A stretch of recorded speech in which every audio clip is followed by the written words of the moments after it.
वेदांत चिंतन तसे मनोरंजनाने आनंद गणनाथ उपाय ब्रह्मांड पारंपरेण यावत् स्वरूपानामध्ये सावत्र होते।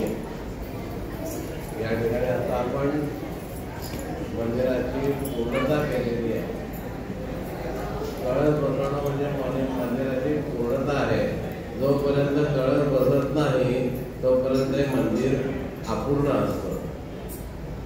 कळसाचा विषय काय आहे आता आपण 22 जानेवारीलाच ना रामाच्या कळसाबद्दल बघितलं, बरेच विवाद त्याच्यामध्ये झाले। कळस नसताना कसं ते बसायचा, त्याचं काहीही अडचण नसते। कळस हा कितीही वर्षानंतर बसवता येतो, त्याला प्रमाण काही नाही। त्याचं एक उदाहरण म्हणजे रामदास स्वामी आपण सगळे जाणता आहात, त्यांनी उभे 11 मारुती स्थापन केले। त्यातले पारगाव म्हणून एक वारणानगरजवळ गाव आहे, तिथे एक मारुती स्थापन केला। 300 वर्ष त्याला कळस नव्हता। 300 वर्षानंतर त्याच्यावर कळस बसवण्यात आलेला आहे। त्यामुळं तसा कळस मंदिराची पूर्णता झाली की कळस बसवावा असं धर्मशास्त्राचं। वर्तमान काळामध्ये एकाच वेळेला दोन्ही का करतात? एकाच वेळेला दोन्ही एक तर खर्चाचा विषय एकत्रितपणे केला की कमी येतो, त्याकरता दोन्ही एकत्रपणानं केलं जातं। आपल्याला पूर्णत्व कसं पाहता येतं? आपल्या व्यवहारामध्ये पहा तुम्ही की एखादं बी पेरलं, त्याचं झाड आलं तर ते झाड पूर्ण आहे का?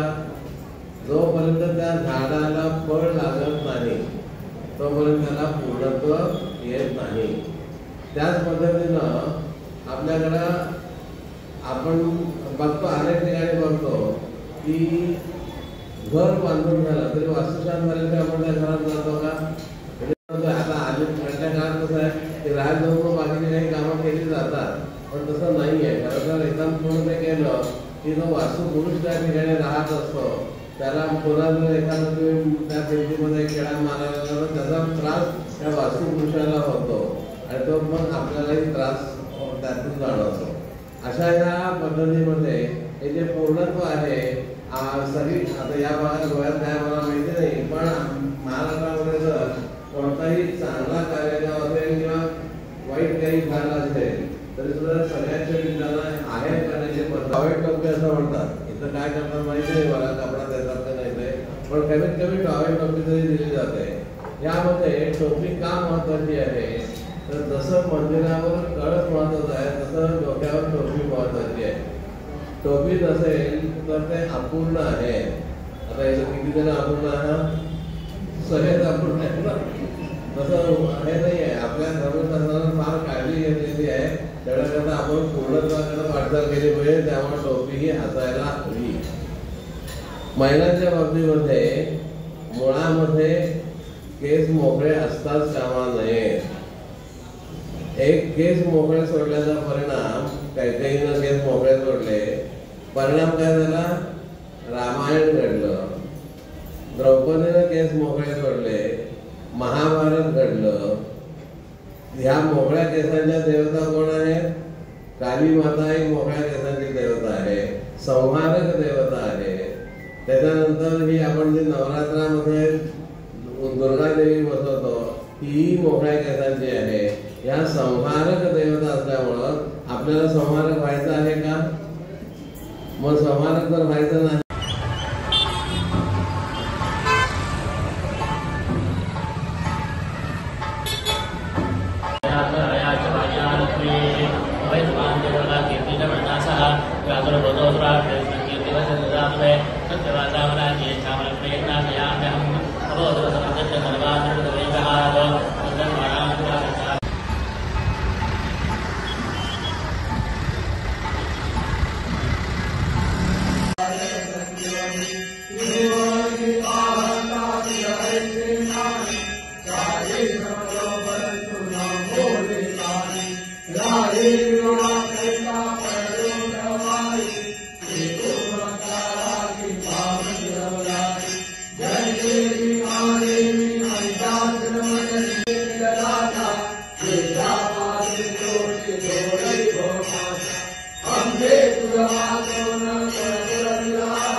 महालक्ष्मी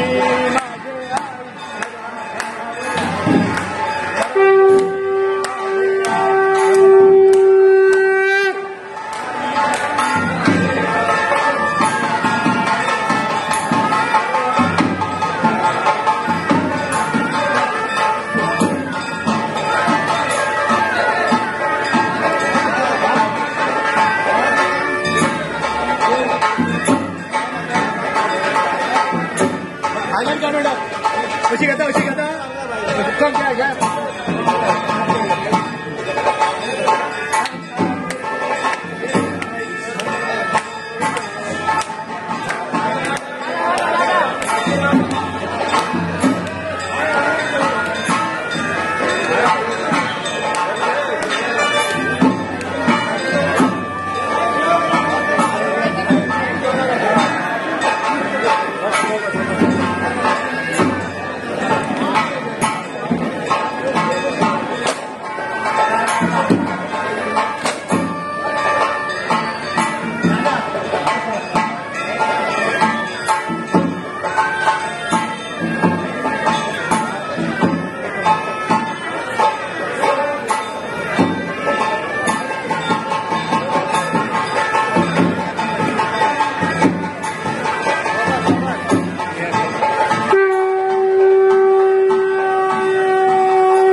दुर्गे माझे आई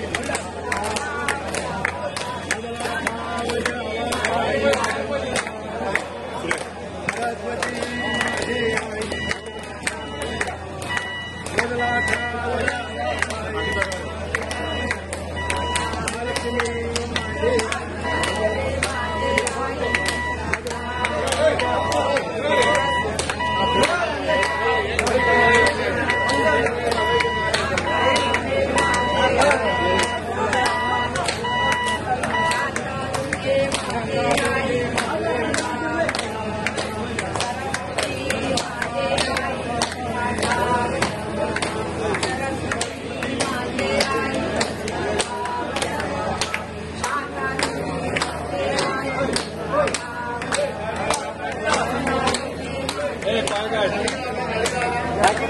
गाड़ी काढून झाली